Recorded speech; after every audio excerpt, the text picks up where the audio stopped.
Muy buenas tardes, le damos la más cordial bienvenida a este segundo coloquio internacional de teoría social, teoría crítica y administración. Esta es ya la tercera mesa que tenemos hoy día y dentro de la organización de este coloquio consideramos relevante poner como tema la inteligencia artificial, porque la inteligencia artificial nos está reconfigurando las vidas, ¿no? Está transformando la sociedad en su totalidad y particularmente en el mundo del trabajo están expresándose unas profundas transformaciones que consideramos que son relevantes de abordar en un coloquio de estas características. Eh, Podemos ver que después de la pandemia, en el trabajo, por ejemplo, el avance o cómo se han desplegado el capitalismo de plataforma, el teletrabajo, la robotización y la inteligencia artificial están marcando nuevas preguntas, nuevos desafíos. La OIT, por lo general, habla del futuro del trabajo, pero es un constructo un poco engañoso porque estamos viviendo un futuro presente y no es tan futuro. Entonces, a propósito de estas interrogantes, nos interesa poder profundizar con colegas, amigos, expertos en estos temas. Y de verdad que es un gusto tener acá a Óscar Lozano, a Pedro Santander y a Alfredo Garibay. Pedro Santander es colega, es académico de la Escuela de Periodismo de la Pontificia Universidad Católica del Paraíso y tiene una amplia trayectoria que no me voy a tener tanto en eso, solo quiero reforzar, Pedro, que ellos ahora están tienen un equipo de investigación que se llama Demoscopía Electrónica del Espacio Público, que analiza las campañas políticas y discurso de odio en las redes sociales en el marco de los procesos políticos en Chile, pero también esas discusiones de ahí han generado debates interesantes sobre cómo también esto opera en Latinoamérica.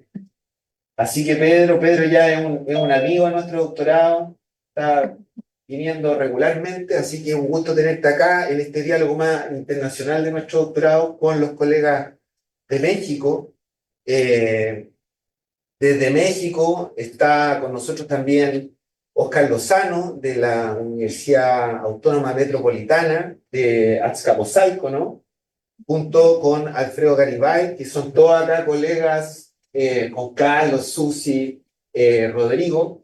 Y a mí me gustaría destacar que tanto Oscar como Alfredo, también con una amplia trayectoria en investigación, acaban de sacar un libro que estamos conversando de poder también hacer una presentación. El libro se llama El futuro de la inteligencia artificial, que han estado, bueno, coordinando, pero también son autores de varios capítulos, Óscar Lozano y Alfredo Garibay. Así que queremos escuchar, queremos saber de ese libro, queremos dialogar tanto de lo que son, digamos, la inteligencia artificial desde esta lógica del futuro, pero también desde lo que hace Pedro también en las campañas políticas. Así que, a propósito del análisis de campañas políticas. Vamos a ir en el orden, vamos a partir acá en los locales, vamos a dejar a Pedro primero y después seguimos con Alfredo y Oscar, ¿les parece? Como les decía, cada uno tiene 15 minutos, yo les voy a estar avisando. Ya. Entonces yo le voy diciendo ahí a tu colega ya. Así que partimos con Pedro. Bien, muchísimas gracias, gracias por la invitación. Como bien dijo Guillermo, yo vengo del área de las comunicaciones, entonces la entrada mía a esta discusión, a este debate, a esta reflexión que hacemos en torno a la inteligencia artificial va a entrar desde la comunicación y específicamente desde la comunicación política. ¿Ya? Muchas gracias. Nosotros conformamos un equipo interdisciplinar, DIP-PUCB, que conformado por ingenieros, lingüistas y gente de comunicación que llevamos 6, 7 años estudiando campañas políticas, pero en redes sociales. Por lo tanto, nos hemos encontrado mucho con este fenómeno de la inteligencia, de la comunicación social impulsada por inteligencia artificial, porque estamos viviendo una época, ¿ya? Algo asignado epocalmente, donde la comunicación social está siendo, a diferencia de lo que ocurría antes, impulsada por inteligencia artificial, ¿ya? Antes la comunicación social era, en su momento lo fue la radio, después antes los diarios, después la televisión, hoy las redes sociales fundamentalmente, y las redes sociales, como sabemos, tienen un comportamiento algorítmico, tienen un comportamiento robótico, tienen un comportamiento muy influido por la inteligencia artificial. Y no solo eso, sino que al convertirse las redes sociales en la comunicación social de época, estamos hablando por primera vez de un consumo de miles de millones de personas que simultáneamente están consumiendo redes sociales globalmente e intensamente a lo largo de nuestro planeta.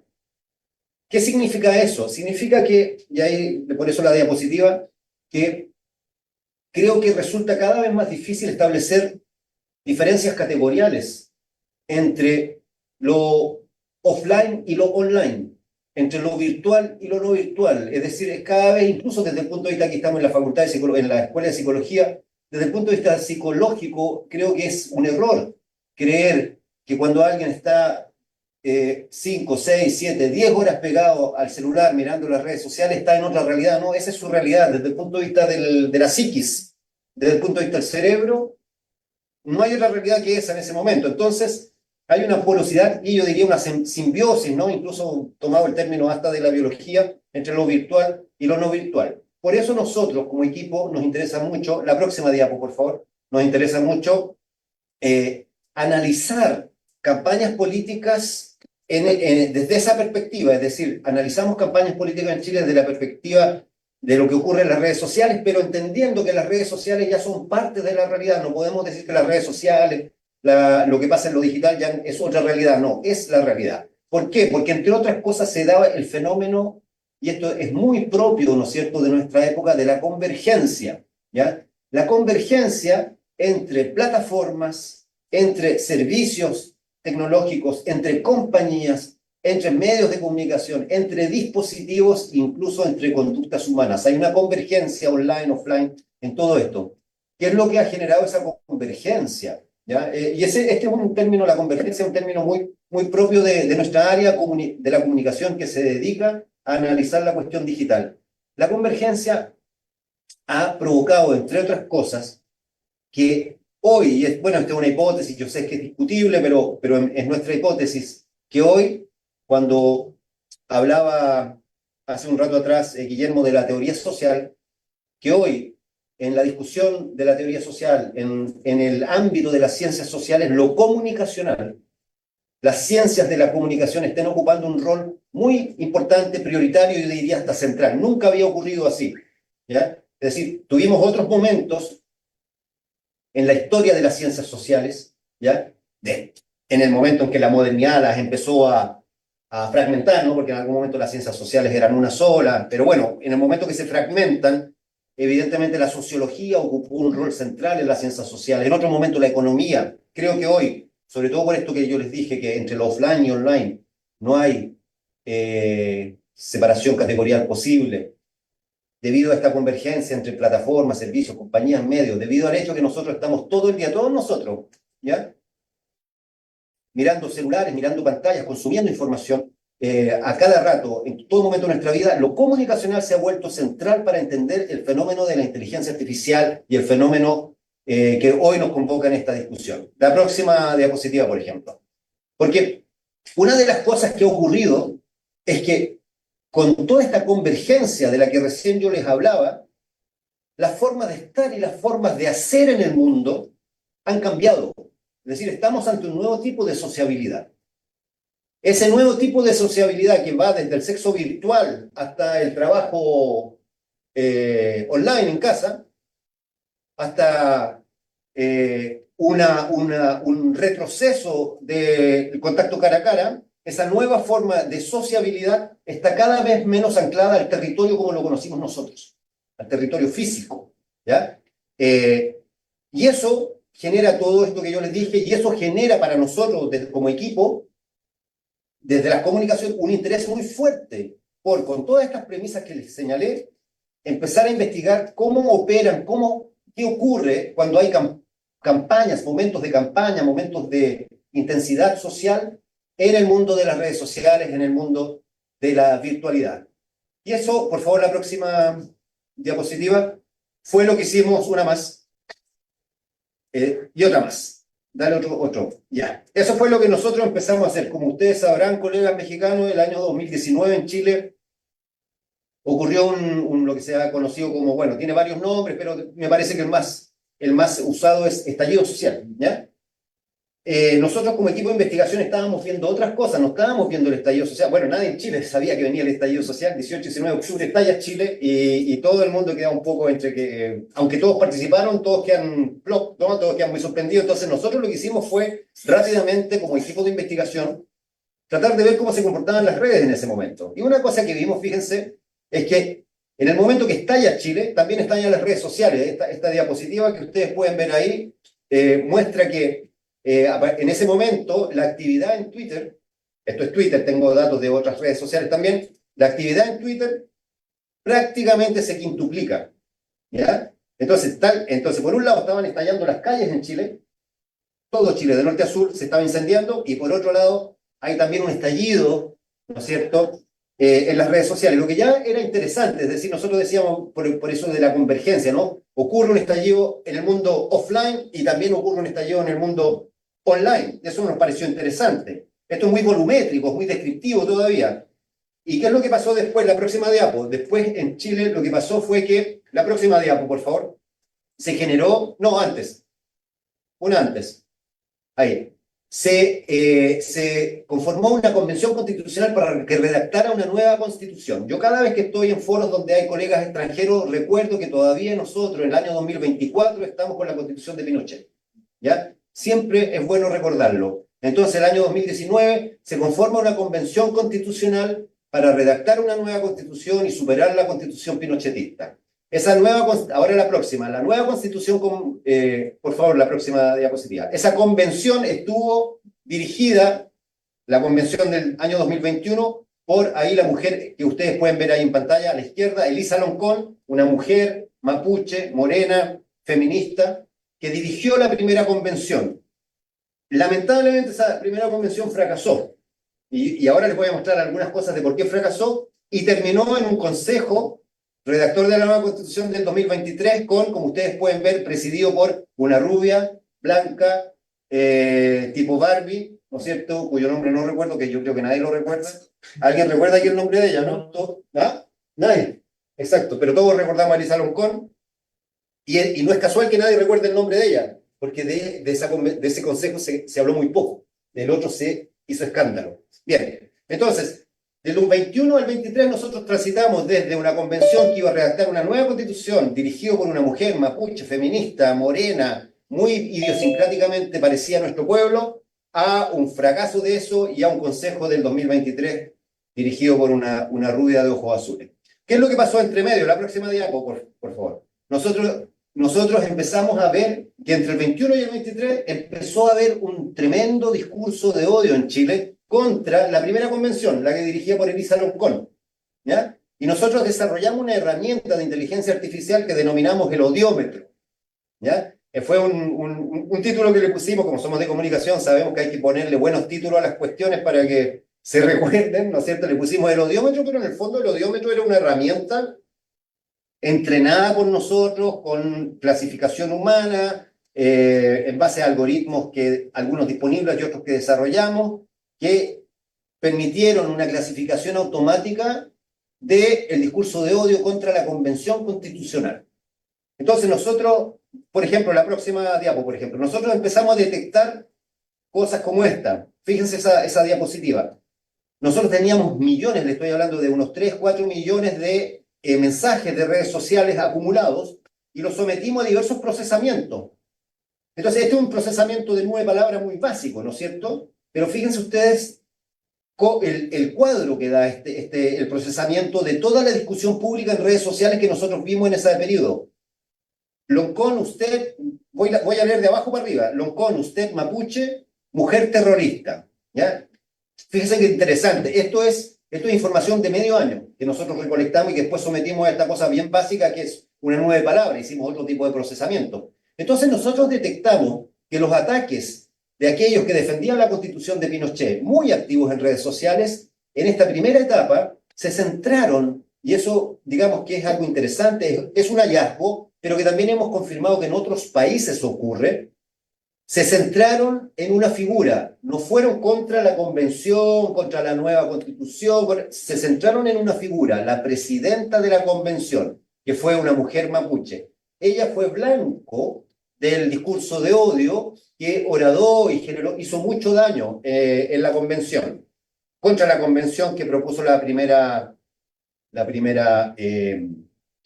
primer texto propuesto para reemplazar la constitución de Pinochet. La próxima diapo.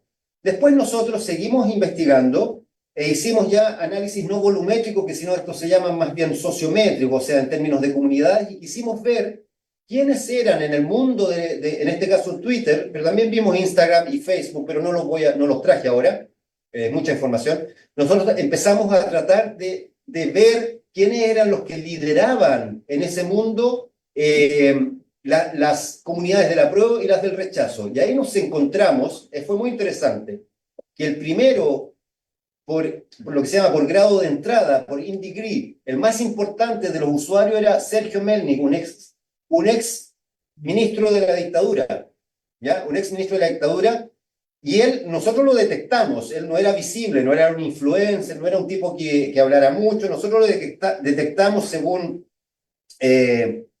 análisis sociométricos que hicimos, la próxima, y empezamos a seguir a esa persona, la próxima diapo, y vimos cosas como esta, ¿ves? Él era como nosotros lo denominamos como un general de tropa, que organizaba la tropa digital. Entonces, fíjense, él tiraba cosas como esa, ¿no? A la izquierda ustedes ven un tuit de él, dice, hashtag Loncón renuncia. Loncón era esta mujer que yo les hablé, va subiendo como tendencia, que suba hasta ser primero y que la señora se vaya de una vez. Fíjense a la derecha, 6 horas después, Loncón renuncia y ya está número 1, y ahí debe quedar. ¿Ya? Entonces, él era lo que se llama una autoridad de red. Nosotros lo detectamos algorítmicamente, y él como autoridad de red daba las indicaciones, y la tropa digital de la derecha chilena metía ruido y generaba todo eso. Eso fue en el primer proceso. Fíjense lo que pasó en el segundo proceso. Próxima diapo, por favor.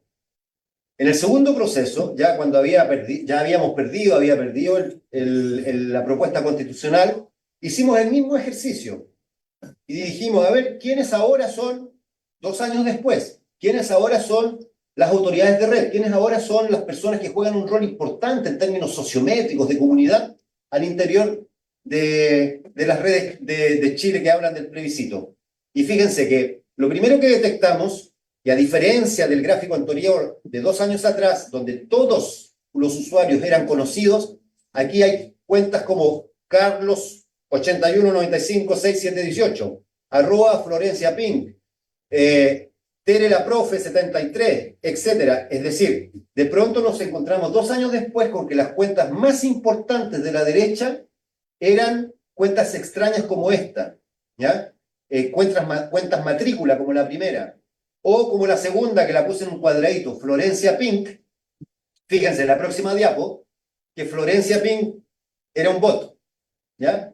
Era un bot detectado por este grupo de ingenieros que en Chile armó una cuestión que se llamaba Bot Check Chile, ¿ya? Y detectó que Florencia Pink era un bot. Entonces, fíjense ustedes que es muy interesante cómo la derecha chilena se organizó a su manera y logró en el segundo plebiscito, o sea, en el primer plebiscito instalar ex figuras de la dictadura, de la extrema derecha chilena pública y conocida como autoridades de red en el mundo virtual. Y en el segundo plebiscito instaló desconocidos, cuentas anónimas.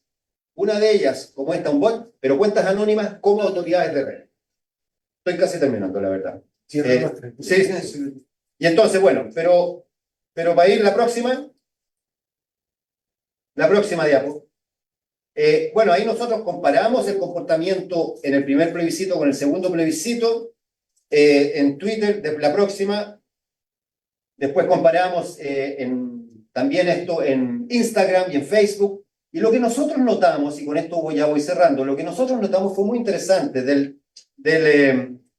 Entre el 2020 y el 2022, lo que la derecha chilena hizo fue un cambio de estrategia en su campaña política en las redes sociales. La derecha chilena, en la segunda campaña, abandonó Twitter.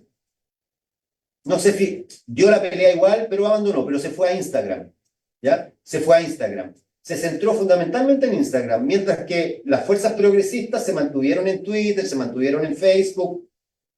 La derecha se fue a Instagram y ahí dio la pelea. Y finalmente la última diapo, como ustedes pueden ver, la última diapo, por favor.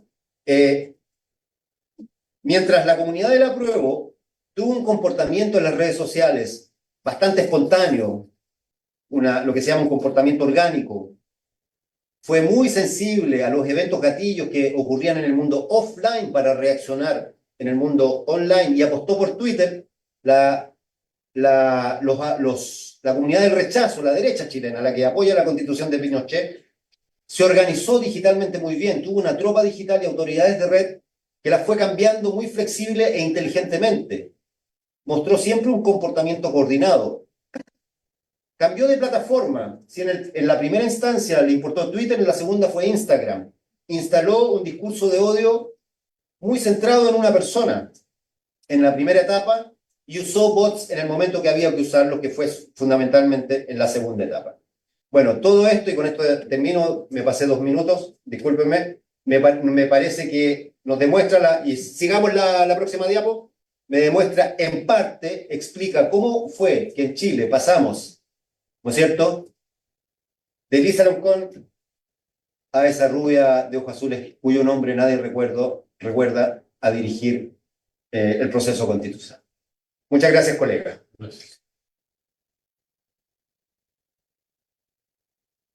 Muchas gracias, Pedro.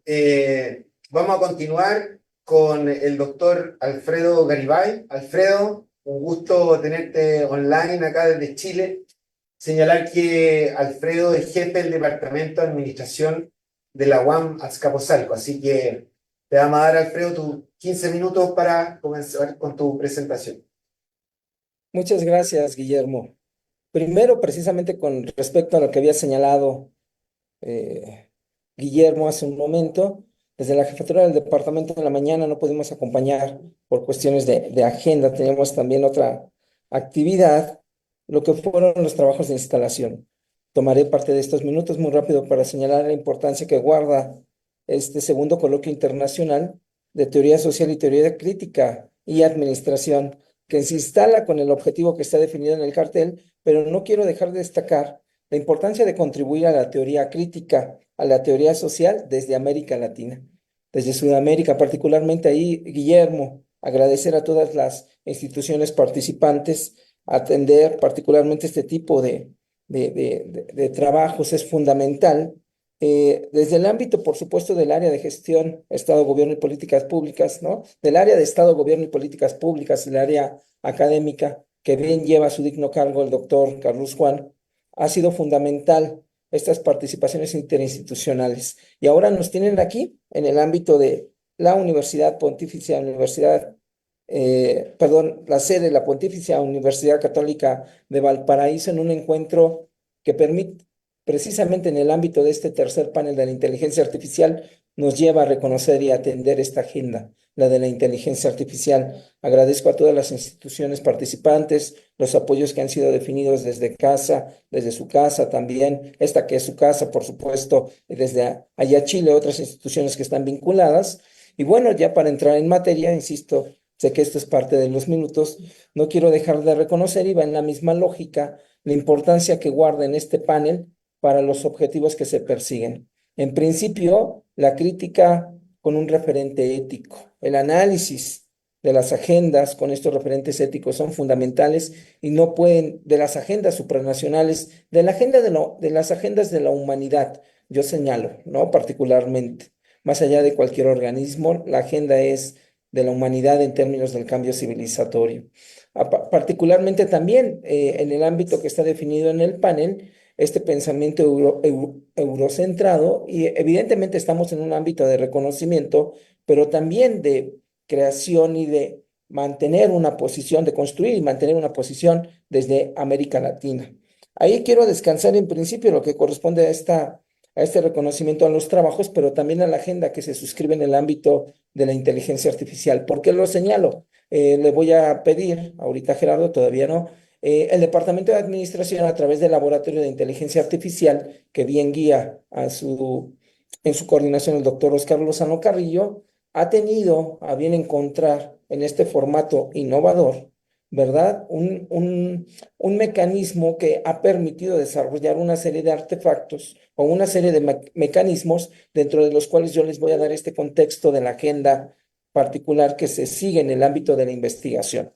Lo acompaña en una serie de proyectos de investigación y además en el laboratorio que él coordina, pero esto corresponde a un eje de digitalización que tiene el Departamento de Administración ligado a la sustentabilidad y ligado a la parte de género.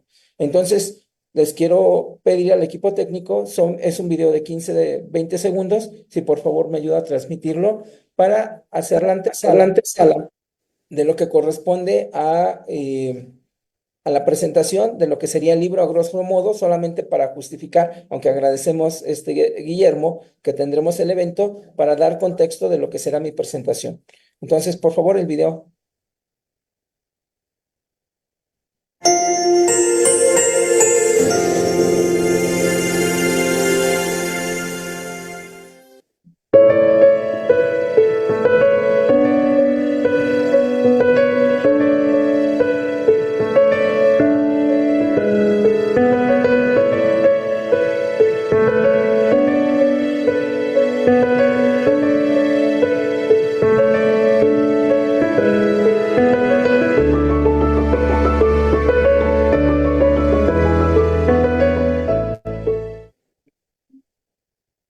Si me ayudas ahora, Gerardo, por favor, a poner solamente la portada del libro. Y bueno, en principio, ¿por qué destacar este pequeño video? Por dos cuestiones. Primero, agradezco a quienes nos acompañan y los saludo cordialmente dentro de la sesión de Zoom, también a quienes nos ven en línea. Estamos celebrando nuestro 50 aniversario en la institución.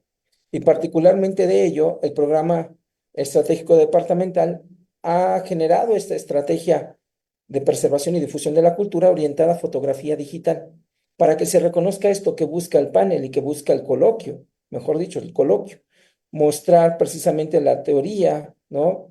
Y el desarrollo de los trabajos de investigación que se dirigen también desde América Latina, particularmente desde México, junto con otras instituciones a nivel nacional en el ámbito del acompañamiento, por supuesto, en el contexto mexicano, y también internacional, como las participaciones que tenemos de ustedes, querido Guillermo.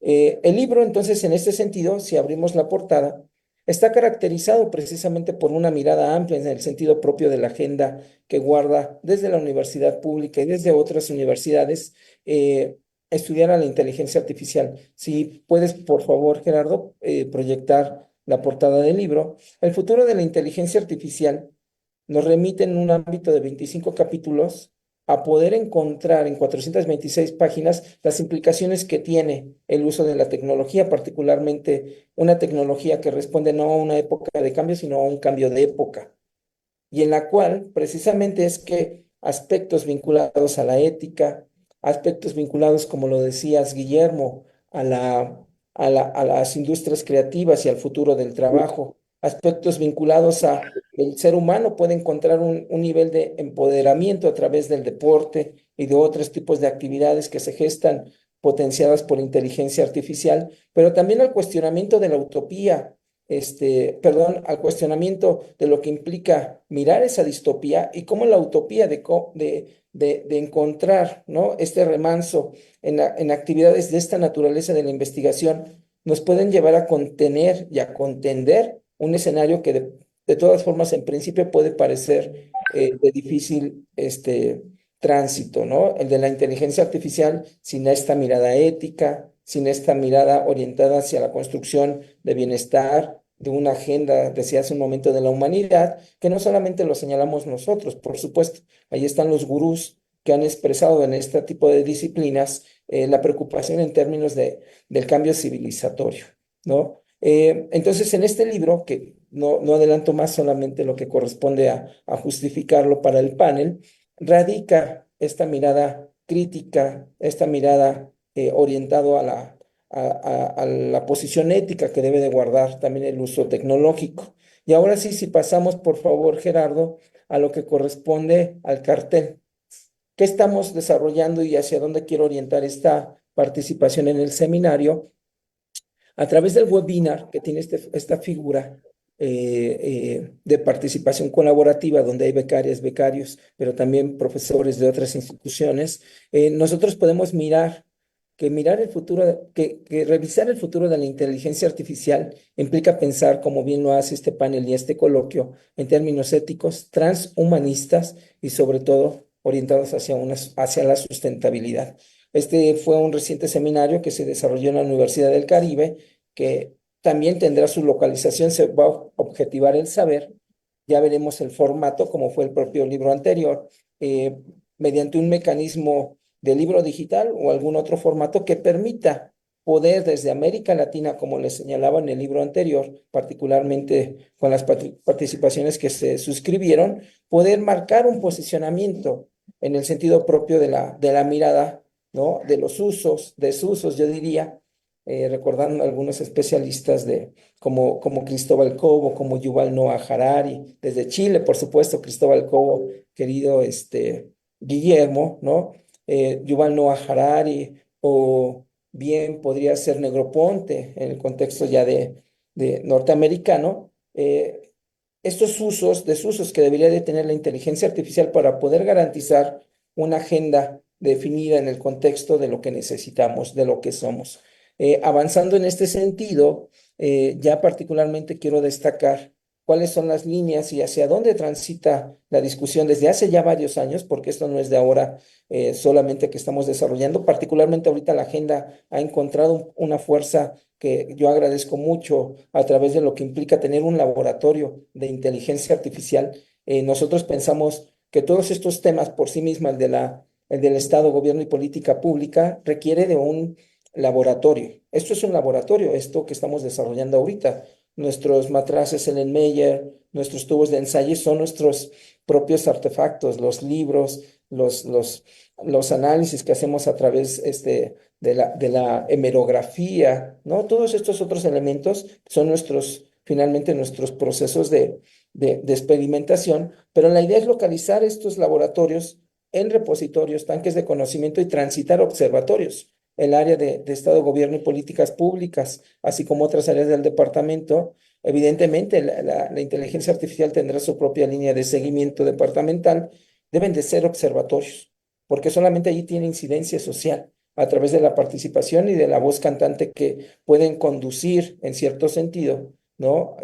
Las instituciones públicas para garantizar que se pueda desarrollar un escenario de bienestar ante lo que se nos mandata en nuestro objeto social, ante lo que mandata la propia situación que estamos viviendo. Y ya para dar una pequeña mirada de lo que corresponde en el ámbito de la investigación que suscribo personalmente desde hace algunos años, bueno, le pediría a Gerardo si nos ayuda con la última presentación de la obra. Hace un momento comentaban en la mesa todos estos efectos que estuvimos desarrollando de asimilación y uso de lo tecnológico a partir de una situación de pandemia, que nos llevó a la reflexión, a repensarnos en el sentido de nuestras actividades, tanto cotidianas, personales como profesionales. Y ahí particularmente, si nos vamos a la página, Gerardo, que te comentaba, en ese proceso, ¿no? Literalmente fue importante compilar una obra y ensayar los temas. Y el tema ensayado de un servidor, que es el que ya viene que además es un libro de carácter de distribución gratuita, como lo que corresponde también al libro de IA, porque también hay que apostar a la democratización del conocimiento, y eso es lo que está haciendo particularmente en la institución. Hubo un referente de un servidor analizando la tecnología y la pandemia, y mirándola de cercas y de lejos en el sentido de lo que remite un pensamiento ético que está vinculado a un pensamiento tecnológico, pero sobre todo con un propósito particular. Es decir, el de reconocer como lo hemos vivido en otros momentos, que hemos estado transitando, lo decía bien ahorita mi colega, por una serie de situaciones adversas, pero que la humanidad siempre ha encontrado o siempre encontrará en la medida que se desarrollen estos tipos de espacios de colaboración, acompañados incluso ahora por un nuevo ente, el de la inteligencia artificial, una salida franca. Y esa salida franca en su momento fue la intermediación tecnológica a través de vivir en un mundo de pantallas, pero ahora estamos viviendo en un mundo acompañado de algoritmos inspirados, y eso hay que saberlo de manera ética, de manera cultural, ¿no? De manera, perdón, de manera ética y de manera particularmente desde de la praxis, eso es lo que quería señalar, cómo podemos contribuir a una agenda desde América Latina para poder encontrar, como lo señalaba este ensayo en su momento, una manera de asimilar lo tecnológico a propósito de la situación adversa, o como lo hago en el capítulo del libro, como en esta distopía, la utopía, es decir, lo que esperamos, esta posible distopía de la crisis y del término de la vida como la conocemos, ¿no? Como la utopía de lo esperado, podemos nosotros, ante la utopía de lo deseado, podemos encontrar nosotros un formato, una guía, ¿no? Una serie de pistas que nos remitan a poder, desarrollar todo esto que estamos buscando en los webinars, en los coloquios, en los congresos, una serie de agendas compartidas para lograr establecer como principio y colocar al centro a los seres humanos. Ahí lo dejaría en principio, colegas, y bueno, quedo atento a la discusión que se vaya a dar. Muchas gracias, Alfredo. Vamos a cerrar entonces las presentaciones de esta mesa con el doctor Óscar Lozano. Óscar es profesor titular del Departamento de Administración de la UAM Azcapotzalco y también es académico del doctorado en estudios organizacionales y del doctorado en intervención de las organizaciones de la UAM Azcapotzalco. Cabe destacar que también es ex rector, ex director de división y ex jefe de departamento de administración de la UAM Azcapotzalco. Así que muy bienvenido, Óscar. Un gusto tenerte acá con nosotros y partimos entonces con tu presentación y tus 15 minutos. Muchas gracias, Guillermo. Muy agradecido de esta invitación, ¿no? De estar colaborando con la Pontificia Universidad Católica de Chile, a la distancia, ya en estos nuevos formatos digitales. Como bien decía Carlitos en la mañana, también pues a quien agradezco, ¿no? Carlos Juan, saludo a toda la banda por allá, Rodrigo, Susi, por supuesto los colegas y las colegas de la Católica de Chile. Perdón, de Valparaíso. Eh, Siempre nos confundimos, ¿va? Bueno, pero es importante destacar este tipo de espacios, ¿no? Donde podemos reflexionar. Yo pediría si me dejan mejor compartir a mí para hacerlo en formatos de inteligencia artificial. Ahorita lo hago después de hacer una breve introducción. Eh, pues precisamente en el ámbito de lo que es este coloquio, ¿no? Que se lleva a una discusión continental, ¿no? De la teoría social, teoría crítica y de la administración. Ya en su segunda versión permite mantenernos en una perspectiva, creo yo, fundamental, necesaria, una perspectiva crítica, sobre todo desde ámbitos en los que nos encontramos, en lo particular en la UAM, escuelas de management, escuelas de administración, donde se forjan pues los principales perfiles de esta biopolítica que genera y reproduce un sistema de dominación particular, asentado en la organización burocrática tradicional, a través de los diferentes artefactos que existen, ¿no? Ahorita que Pedro presentaba, pues veíamos una de las formas clásicas, digamos, de movilización social y del impacto que puede llegar a tener un artefacto como es la red social y demás. Y eso es precisamente algo que nos interesa mucho a nosotros estudiar. En nuestro departamento, ya lo decía Alfred, en este laboratorio de inteligencia artificial, que por cierto nos están acompañando aquí varios y varios de sus integrantes, la mayoría estudiantes, pues lo que hacemos por un lado es reconocer lo que es técnicamente tema de la inteligencia artificial tan complejo, pero sobre todo verlo bajo perspectivas críticas de esta naturaleza, de lo que estamos haciendo en este coloquio, esta perspectiva siempre crítica desde la teoría social, sobre todo la teoría crítica, ¿no? Teníamos hace poco, nos invitó Carlos a una reflexión en torno a la Escuela de Frankfurt y demás.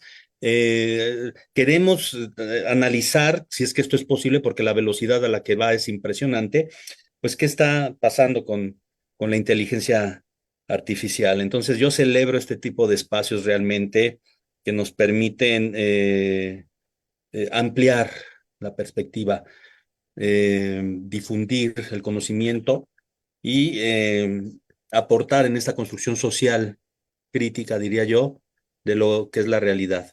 Entonces, mi presentación, pues, está hecha en un formato de inteligencia artificial, que es el Canva, que utiliza ya patrones y algoritmos de este tipo. ¿Por qué la quería hacer en este formato? ¿Por qué la hago así? Precisamente para, pues, mostrar lo que viene siendo una condición ya eh, pues generalizada. ¿Sí se ve? Sí,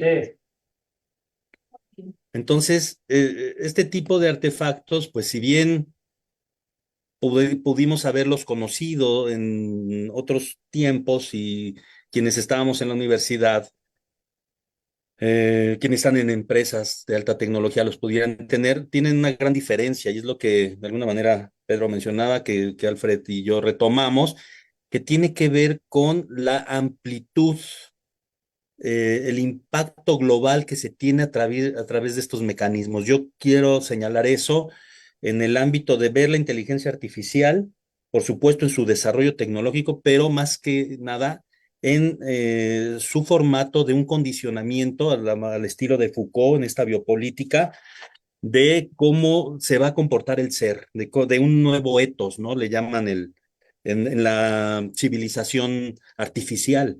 O sea, lo que está pasando, y sobre eso versará un poco mi presentación, hablando de esta ontología de la IA, de cómo la IA se está convirtiendo en un mecanismo adoctrizante, importante, de lo que ya veíamos como un modelo, por supuesto, dominante, pero que ahora pues tiene, digamos, células infinitas en todos y cada uno de los artefactos, como puede ser un smartphone, en la sociedad. El llevar la compañía de una inteligencia artificial en el WhatsApp es muestra de esto. Ya lo dice Zuckerman cuando lanza el 3.1, el llama de Meta, y le pregunta, ¿no? Que cómo es que lo extiende gratuitamente. Y entonces él dice, ¿cuál, cuál gratuidad? Al contrario, quien lo está capacitando y aleccionando son ustedes, es la gente, y lo hace de manera gratuita. Nos están dando un beneficio sin cobrarnos. Bueno, en esta perspectiva ontológica que yo sugiero, por supuesto, con los cuidados que esto merece por el tipo de conocimiento que esto representa, ¿no? Entendiendo esta ontología como la estructura fundamental de la realidad, diría Sartre, ¿no? Empezando por la existencia humana o desde la perspectiva de teoría crítica de Derrida, que es comprender la realidad en los términos de ser y tiempo, es decir, ir a los fundamentos, si esto es posible, de lo que es la inteligencia artificial en esta, decía de Luz, la construcción de conceptos que permiten pensar la realidad, ¿no? Que la construyen, ir al origen, a la esencia de la naturaleza de la existencia, incluso antes de la epistemología y en el ámbito de la conciencia del conocer. Tenemos que hacer estas reflexiones. Yo tocaré 5 temas rápidamente en este poco tiempo que se tiene y si hay posibilidades de intercambiar, pues también lo haremos, que es la IA, que mire rapidito. Yo sobre todo me centraré en las 3 últimas dimensiones, que es la reflexión ontológica, la singularidad y por supuesto el homo deus, ¿no? Los alcances, bueno, la IA, pues ya sabemos, ¿no? Es esta condición tecnológica que busca reproducir el conocimiento humano, sobre todo la toma de decisiones, el aprendizaje, la adaptación, ¿no? Llevar a una máquina lo que es el ser humano en una lógica, pues eso es precisamente el problema, que a veces no sabemos para qué.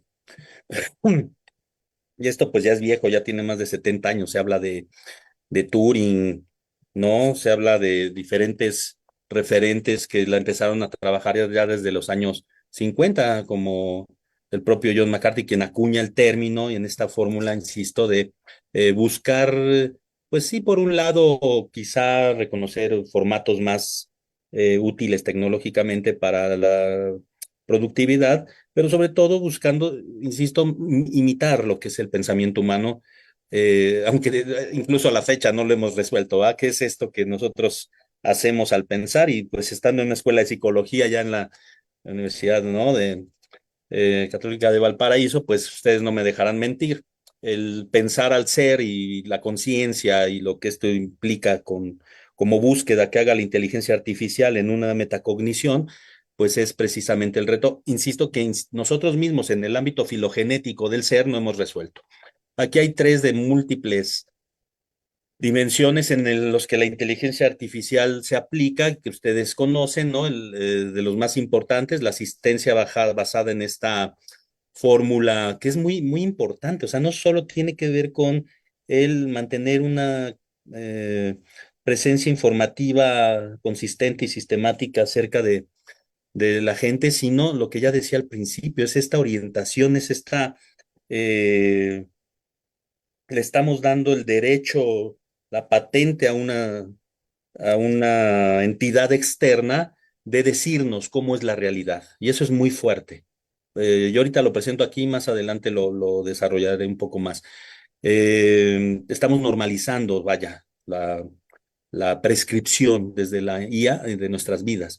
En educación, pues ya lo han visto ustedes, está también presente el GPT en ámbitos de, pues lo que se denomina como tutorías, asesorías, ya ahorita lo están haciendo, ustedes lo pueden ver en su universidad, los estudiantes, las estudiantes ya usan el GPT, e incluso hay profesores que lo prohíben, ¿verdad? Como si eso fuera a ser suficiente, pero esto ya está implicando una nueva forma de hacer educación que pues de repente espanta, porque ya vemos en algunos países, por ejemplo en China, pues aulas ya sin profesores o que los profesores han sido sustituidos por artefactos digitales tecnológicos que imitan, por supuesto, a los profesores y eso conlleva todo un nuevo contrato social, yo diría, en el ámbito del trabajo y la sociedad sumamente complejo que pues seguramente sea uno de los temas que discutirán más adelante en el área de Estado, gobierno y políticas públicas. En el ámbito de la salud, pues aparecen estos, por supuesto, atractivos referentes. ¿Quién no va a estar de acuerdo en que la IA ayude a mejorar la calidad de vida? Sin embargo, se empiezan a tocar algunos elementos complejos en torno a la muerte y su, ¿cómo decir? Aplazamiento, que ya puede, ya se habla, ¿no? Raymond Kurzweil, quien es el director de ingeniería de Google, afirma de esta manera, y sé que ahorita puede sonar fuerte, pero ya lo están diciendo, que ya ha nacido la persona que va a vivir más de 1000 años, ¿no? Más allá de que eso suceda o no, lo que nos metería, por supuesto, en una nueva con necesidad de reformulación ética, sí se está demostrando en diferentes ámbitos y hay pruebas de que la IA ayuda a mejorar la salud en ámbitos, por ejemplo, pues desde los clásicos de un, un cyborg, ¿no? Que utiliza algunos elementos materiales externos que sustituyen partes del cuerpo, hasta la nanotecnología que permite atender padecimientos que pues antes era muy difícil desarrollar, en el entendido de que esta IA pues desarrolla niveles de conocimientos cada vez más avanzados que se reproducen en velocidades cada vez más cortas. Ahora bien, en este ámbito de la ontología que hay que discutir, en el cual pues todavía aparece una escasa reflexión. Yo creo que ahí vamos a estar ya transversalmente que teniendo que eh, participar todas las disciplinas que la modernidad quitó, diferenció, atomizó, y ahora en las perspectivas integrales de naturaleza compleja, ¿no? Como es la propia de la teoría social o la teoría crítica, tendremos que hablar de esto. No leeré, simplemente hago mención de lo que sería esta necesaria discusión de distinguir entre la inteligencia natural y la inteligencia artificial. Aquí lo curioso es que esto que estoy poniendo me lo dio la inteligencia artificial, ¿no? Y es muy preciso. Eh, Estamos en esta epistemología, ¿cómo decirla?, cibernética de doble y triple bucle en el que eh, criticamos a la IA o la IA va a ser controlada, pero solamente por la IA. Y vean el resultado, o sea, es evidente que en este momento pues habrá algunas perspectivas que digan que es imposible que la inteligencia artificial sea o alcance a la inteligencia humana en ámbitos de lo que pues la diferencia ontológicamente, ¿no? Los temas básicos de la intencionalidad o del aprendizaje y la adaptabilidad en un entendido de que es la experiencia humana, la subjetividad, la que al final permitirá que o no permitirá, simplemente diferenciará estas fórmulas de inteligencia tecnológica cibernética o cómo llamarla, que, que no podrán en un momento dado replicar eso que el ser humano, que los seres humanos tenemos, como pueden ser los sentimientos, como pueden ser las emociones, ¿no? Y por supuesto la capacidad de recordar la experiencia propia de manera subjetiva. Sin embargo, pues hay quien afirma que sí lo podrá hacer.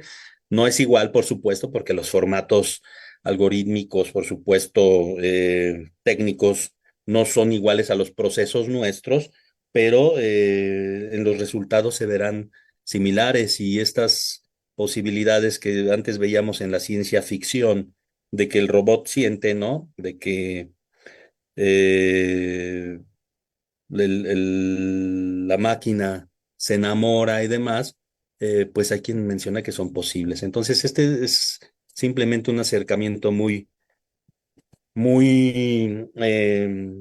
digamos, experimental. Estamos en esa ruta, en el laboratorio, analizando para que eventualmente, pues, lleguemos a esta parte que es la más, yo diría, compleja, crítica, por no decir macabra, ¿no? La singularidad en el entendido de que la IA pueda alcanzar una autoconciencia como es la del ser humano, pues nos preocupa altamente por lo que ha implicado hasta el momento. Es curioso ver cómo de repente los integracionistas más exacerbados, es decir, los que fomentan la IA, por supuesto Elon Musk, Sam Altman, el mismo Kurzweil de los que hemos hablado, dicen que la presentan en ámbitos positivos, diciendo, no, pues no hay problema, o sea, al final la IA respetará o deberá de respetar las tres leyes de la robótica que sacó Asimov en los 40, ¿no? De respeto al ser humano y eso sí, si la aprovechamos bien, pues habrá una nueva era de bondad y de abundancia como la que tenemos ahorita, ¿va? El capital siempre ha logrado eso, la reproducción material de la sociedad se ha garantizado desde hace muchos años y esta no ha ocurrido. Ha habido y siempre seguirá habiendo una desigualdad por esta condición, pues que atrae espacios como estos de reflexión, ¿no? Entonces hablar de singularidad se convierte en una necesidad importante en el entendido de esta condición en la que la IA, en la que la tecnología rebasará por mucho la capacidad humana de conocimiento, de inteligencia, y que realizará funciones cada vez más importantes, sustituyendo individuos, ¿no? Es preciso analizarla bajo estas perspectivas, por supuesto, desde espacios como los nuestros. Y ya iría cerrando con este texto que yo traigo de un libro bastante interesante que se los voy a pasar, Guillermo, Carlos, colegas, que más bien plantea preguntas, ¿no? Porque en esta condición de lo que está ocurriendo, pues sí puede parecer em, urgente, no puede parecer, es urgente que discutamos estos ámbitos eh, porque ya está ocurriendo, ya está pasando, o sea, ya hay inteligencia artificial que está sustituyendo mano de obra, ¿no? Y aunque nuestros amigos como Elon Musk digan, pues que la renta universal básica va a ser la solución, pues son utopías que si no han pasado antes, no pasarán después, ¿no? Entonces vean estas preguntas, qué interesantes, ¿no? ¿Qué sucedería si se fabrican máquinas que piensen por ellas mismas, ¿no? admitiríamos que puedan disfrutar de una existencia cognitiva equiparable a la nuestra. O sea, estas ya son, pues sí, discusiones, por supuesto, axiológicas, pero que están basadas en una ontología que no se ha discutido, que no se ha ampliamente reflexionado y que incluso no estaba resuelta desde la condición en la que estábamos antes de que esta inteligencia artificial apareciera, desde Platón, Aristóteles, Epicuro, Kant, Mill, Heidegger, etcétera, Sartre, Beauvoir, la misma Beauvoir, ¿no? Ahora que hablamos de la ética de la igualdad, pues no hemos resuelto los ámbitos eh, evidentemente sociales y culturales de una ética eh, realmente unificada, ¿no? En nuestra sociedad. ¿Tendrían autonomía moral? ¿Qué estatus jurídico se les va a atribuir? ¿No? ¿Serían sometidos al poder de sus creadores? ¿Se les colocaría en un plano de igualdad con sus creadores? ¿Qué sucede si las máquinas piensan mejor que sus artífices? ¿Se situarían por encima? ¿O aceptaríamos que ayuden a los seres humanos o que se sitúen por encima de ellos? Si las máquinas dedujeran que la presencia de la humanidad es disfuncional dentro de una civilización artificial, ¿no? Esto es una de las tensiones y preocupaciones más grandes, ¿no? Y cuántas películas no hay por ahí, por ejemplo, la de Terminator, ¿no? En la cual o la Matrix, las máquinas se convierten en los entes dominantes y valga la similitud, yo diría metafóricamente, pues siempre ha sido así, o sea, siempre ha habido una zona, un sector dominante que abusa de la mayoría, pero que ahora pues se convierte en algo latente y posiblemente real, con mayor fuerza de lo que antes fue. Y no necesitamos la singularidad, es decir, de las máquinas autoconscientes. Lo único que se necesita es lo que ya existe, una clase dominante que utilice este gran conocimiento para dominar más y satisfacerse de mejor manera. En lógicas, por ejemplo, de crematística, que llevan a despiadados y inconmensurables sistemas de acaparación, ¿no? De capital y del extractivismo que sorprende. Entonces, bueno, yo termino ya mis 15 minutos exactos con esta propuesta que hace José María Lasalle, ¿no?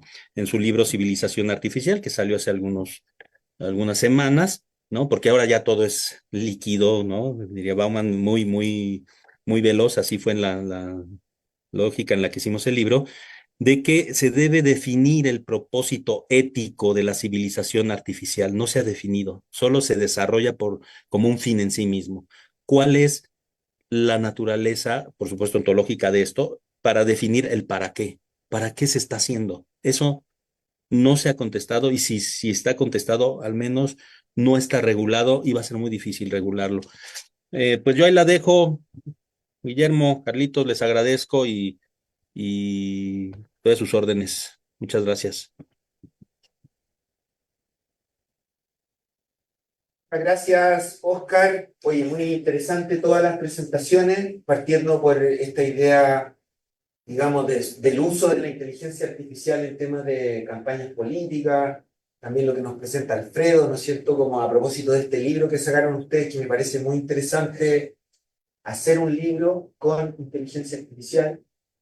Y yo creo que las preguntas que nos plantea para cerrar Oscar son súper interesantes y yo creo que nos dan para una conversación bien interesante, digamos, que podamos tener ahora.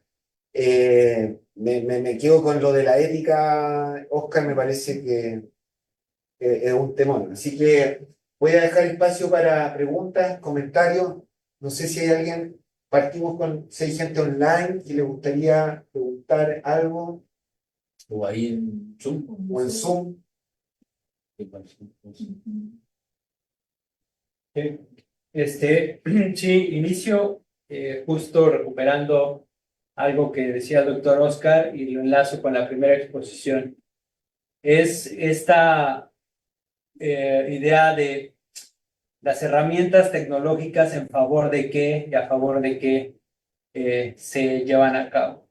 Y la primera exposición lo dejó claro, cómo la derecha o un cierto régimen político usa los medios o este tipo de automatización del uso de bots de las redes sociales para construir un discurso hegemónico, ¿sí? Que puede golpear a un gobierno, que puede poner en la agenda política un tema, etcétera. Y que de alguna forma está vinculado con lo que nos decía el doctor Alfredo y el doctor Oscar, el uso ético de esta tecnología. Sin embargo, y aquí creo que esto es importante tenerlo en cuenta, lo complejo o el reto que supone tener como objeto de estudio a la inteligencia artificial, ¿no? Un objeto de estudio que parece que avanza y se mueve más rápido de lo que somos capaces de analizarlo, comprenderlo. Entonces, me parece que el mismo principio metodológico que han seguido como investigadores debe ser un caso de análisis, ¿no?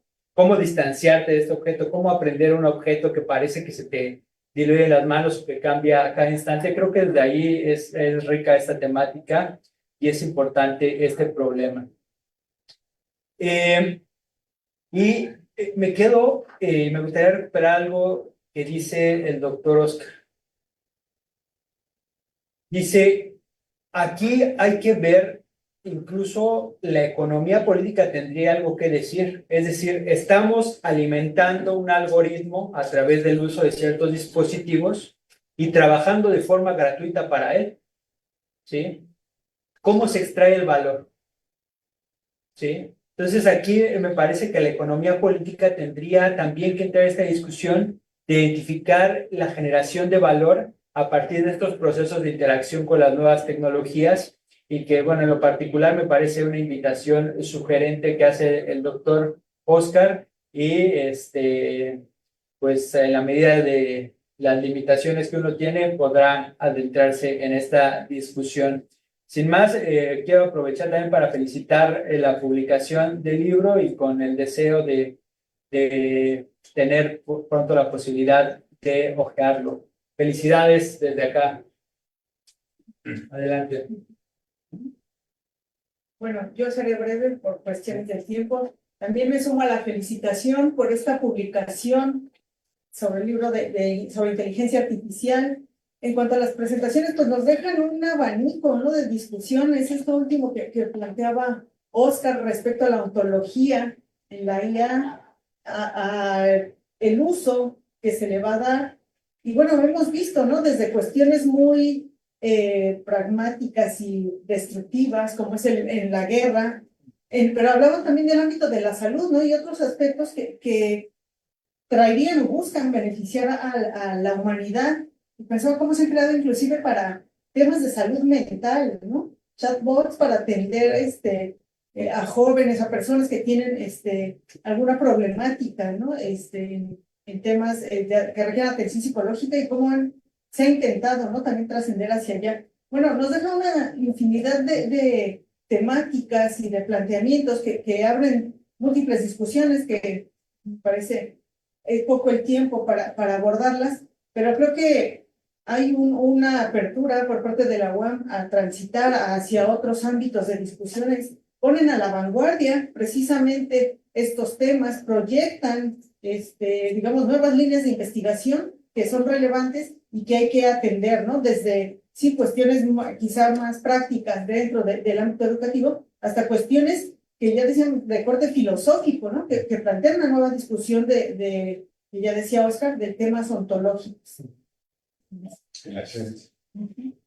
No, bueno, yo felicito al doctor Rosca y al doctor Alfredo por esta iniciativa que tomaron y que sí resulta sorprendente de un laboratorio de inteligencia artificial en la UAM que sí da un paso adelante. Las universidades, uno que convive con muchas universidades, no es muy común, ¿no?, tener este tipo de iniciativas y que además ponen a discutir un tema fundamental. Sí, como dicen, es un cambio de época, ¿no? Estamos ante una nueva realidad que en parte es insospechada, ¿no?, por cómo se puede percibir la situación, pero que al haber fundado este laboratorio dan una perspectiva y que eso es lo importante. Se está estudiando y analizando una serie de fenómenos que son propios de la administración, ¿no? y de los estudios organizacionales, y que todo tipo de ciencia social lo tiene que voltear a ver, ¿no? Más si pretenden ser críticas, sin lugar a dudas también tienen que voltearlos a ver en específico. Por ejemplo, esto que decía Oscar, la capacidad que tiene la inteligencia artificial, por lo que entendí, porque también soy como Rodrigo, tampoco soy un experto, de cada vez ser más inteligente, ¿no? Y de superarse a sí misma, y ya de repente pareciera ser que la inteligencia humana va a ser rebasada por muchísimo, ¿no? Ante esta capacidad como de reproducción autopoyética en inteligencia, ¿no? Y los efectos que va teniendo en estos niveles que mostraba Oscar muy bien, en la salud, ¿no? En la educación, pero también pues, en la cultura, ¿no? Y ya de repente, bueno, ya no hay como un límite. Y la cuestión es cómo vamos a interactuar con él, o al revés, cómo ella va a interactuar con nosotros, ¿no? Y Oscar nos pone de ejemplo dos películas apocalípticas, ¿no? Así, Terminator, ¿no? Sobre todo porque ya la tercera de Terminator sí es tremenda, ¿no? Sí, si no me recuerdo. Y la otra, ¿no? Matrix, al final de cuentas, ¿cuál va a ser la condición del humano ante este gran futuro y que además es inevitable? O sea, pretender oponerse a la inteligencia artificial es como pretender oponerse a que amanezca mañana, ¿no? Entonces, las preguntas van a ir que irlas haciendo, hay que ir acompañando el desarrollo de la propia inteligencia, que creo que es lo que están haciendo ustedes, y planteando horizontes de estudio, ¿no? Al final de cuentas, ¿cómo va a vivir el humano ante esta nueva realidad? Como decía muy bien Susi, más allá de lo militar, simplemente pensar en lo que decía, ¿no? De tener aulas ya vacías, en el sentido de que ya no hay maestro, pues ya eso está muy complicado, ¿no? De pensarlo, la elaboración de textos. Por ejemplo, ahorita hay como cierta idea, me he dado cuenta, de ver qué también hacen los textos. Pero a partir de esta posibilidad de superarse a sí misma, yo creo que eso lo va a trascender con cierta velocidad, ¿no? Entonces, también creo que es muy interesante plantearnos esto.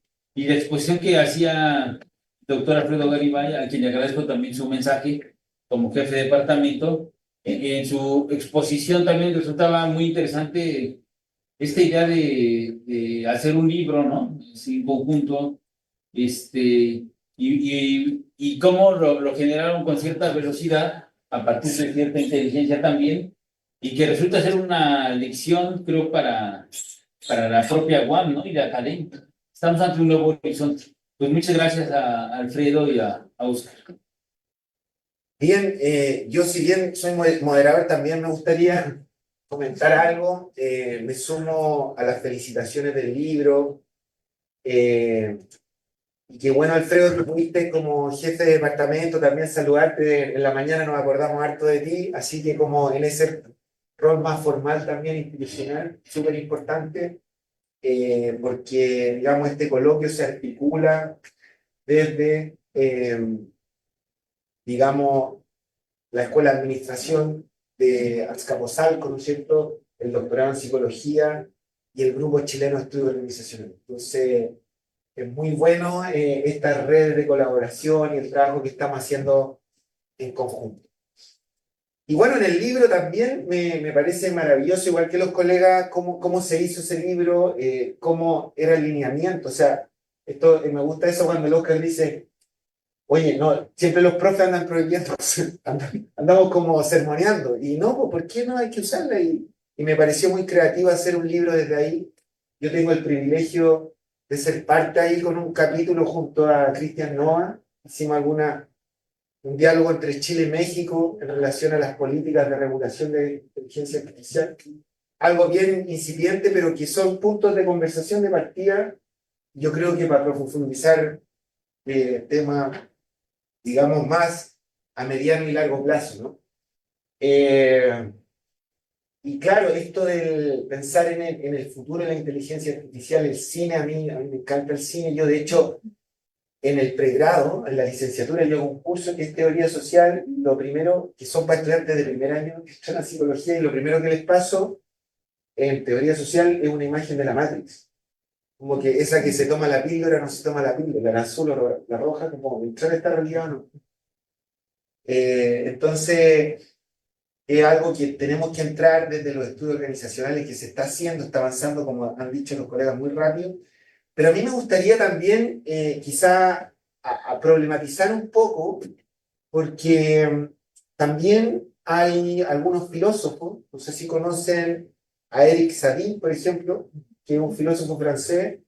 Él se autodefine como tecnocrítico, y él plantea que a propósito de cuando sale, digamos, el ChatGPT, creo que fue el 30 de noviembre del 2023, habían como dos posturas, que como que algo asombroso, pero también esto también puede ser algo que hay que tener cuidado. Entonces, como desde estas perspectivas críticas, ¿no es cierto?, que plantean algunos filósofos como Sabin, que estuvo acá con nosotros, o sea, no lo invitamos nosotros, sino que la Escuela de Trabajo Social lo trajo incluso este año, y él ha venido un par de veces a Chile, tiene una charla interesante ahí por YouTube.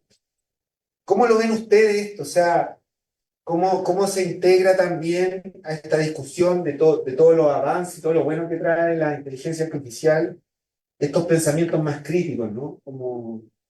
Eh, como por ejemplo de Sadin u otros también, que yo creo que la discusión en ciencias sociales, y para no hacerla tan amplia, ¿cómo lo ven quizá en nuestro ámbito más de los estudios organizacionales para Latinoamérica? Así como esa sería una inquietud como para un debate también. Ese es mi comentario.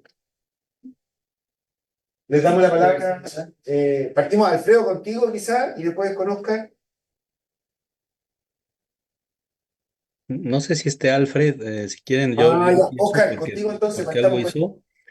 Sí, no, efectivamente, yo les agradezco, bueno, todos estos comentarios. Al final estamos en esta construcción de coordenadas en cómo se va a discutir, es algo nuevo, y lo que hacemos es atraerlo a nuestras zonas de conocimiento, por no decir de confort, ¿verdad? Sadin es uno de los referentes en este ámbito, por supuesto, fundamental de las perspectivas que debemos de de tener en el análisis de la IA.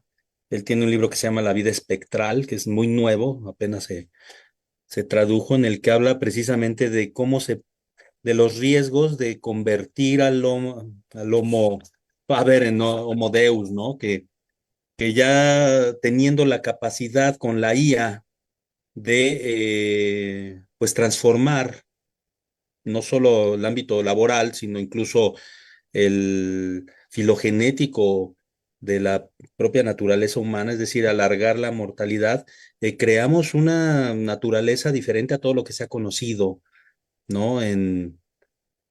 Hasta la fecha en el ámbito civilizatorio. Es bien interesante ver cómo en esta perspectiva de Sadino, de La Salle, como yo mencionaba, y Pedro lo decía de alguna manera, empieza a haber una condición fugaz, ¿no? De la participación social. Si nos eh,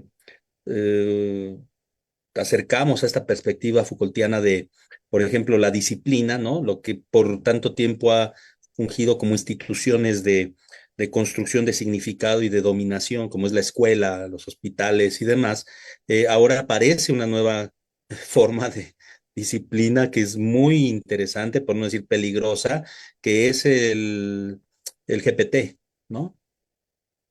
O sea, nuestros estudiantes, la gente en general, los chicos que tienen un smartphone, ya al tener el Llama 3.1 ahí, adquieren una relación muy compleja con este tipo de entes a los cuales les preguntan todo. Entonces se convierten en sus referentes, incluso los humanizan, ¿no? Les dan una figura antropomórfica que les permite orientar incluso sus decisiones más básicas en este ámbito tan líquido de la construcción de conocimiento y de identidad que hoy se tiene. El TikTok, por ejemplo. Estamos ante la posibilidad de que estas referencias, esos artefactos de red social sustituyan o si no sustituyen, sí compitan con lo que hasta la fecha fue la escuela o la propia familia, ¿no? Entonces, esta zona a la que se refiere Sadin de generar ahora solo espectros, solo entes volátiles, ¿no? Decía Pedro, esa es la realidad, no es otra realidad. El metaverso y la realidad virtual no es otra realidad diferente, ya es la realidad. Y en una lógica, por supuesto, desde las perspectivas que nosotros manejamos de construcción social de la realidad, eso cobra una gran relevancia porque va a determinar y condicionar y, por supuesto, institucionalizar conceptos de sociedad que no hemos conocido, en los cuales, pues, yo siendo un poco pesimista, la igualdad será mucho peor de la que hasta hoy tenemos, ¿no? Es lo que yo veo, pero sí hay que acercarnos a estos referentes, que son muy pocos, Guillermo, ¿no? Que están viendo la IA de esta manera.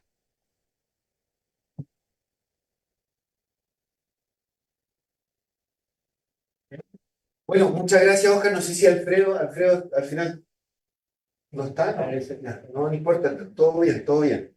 Oigan, no sé si hay más comentarios. eh, Yo pregunto un poco lo que decía ahorita Oscar, y si me olvidó mencionarlo. Sí, es como el nuevo Dios, ¿no? sí, La inteligencia artificial es como el nuevo Dios. Es omnipresente. Y esto último que agregó también fue muy interesante. Ya todo niño o niña que tenga un celular o que tenga WhatsApp, y Susi, ya con eso su relación con la inteligencia artificial es irreversible. ¿Y cómo va interactuando? ¿Cómo va a construir su personalidad esta niña, este niño, en esa interacción? O sea, está en todos lados ese Dios. Ya es, pues va a ser casi insuperable, ¿no? En términos de omnipresencia y de resultados, ¿no? Porque no va a ser ningún tipo de Dios previo, ¿no? Ni siquiera el de libre mercado, sino que va a ser un Dios que va a tener grandes efectos, dada su gran capacidad y las formas en que digamos, es como una espiral, ¿no? Pudo haber empezado en un laboratorio a fabricarse una inteligencia, salió del laboratorio, se fue pues, con algunos médicos, sale del hospital, y ya de repente lo tenemos a nuestro lado. Y entonces, ¿dónde no está? Entonces tiene una gran eficiencia en tanto su superinteligencia, ¿no? Lo que puede desarrollar, y por otro lado, en tanto su presencia. O sea, entonces está complicado, está muy interesante el debate. Creo que cómo superamos este nuevo Dios, casi imposible. ¿Sí? bien, muchas gracias. Bueno, Pedro se tuvo que retirar, también pido disculpas. Lo vamos a dejar hasta acá, ¿les parece? Oscar, un gusto tenerte conectado acá virtualmente en nuestro doctorado, en nuestro espacio. Aquí te van a contar después la banda, como le decís tú, la experiencia acá. Y esperamos tenerlos pronto para presentar este libro también, así como vamos a presentar el libro de Derechos Humanos, Neoliberalismo y Derechos Humanos, así podemos presentar la inteligencia artificial. Así que siempre bienvenidos por acá, queridos compañeros de México. Muchas gracias, Oscar, por tu presencia, tu No, tiempo. hombre, gracias a ustedes y acá seguimos, allá nos vemos seguramente pronto, Guillermo, gracias. Ya, genial, genial. Muchas gracias, Oscar. Y gracias a Alfred también. Sí, Alfredo también, eso. Saludos.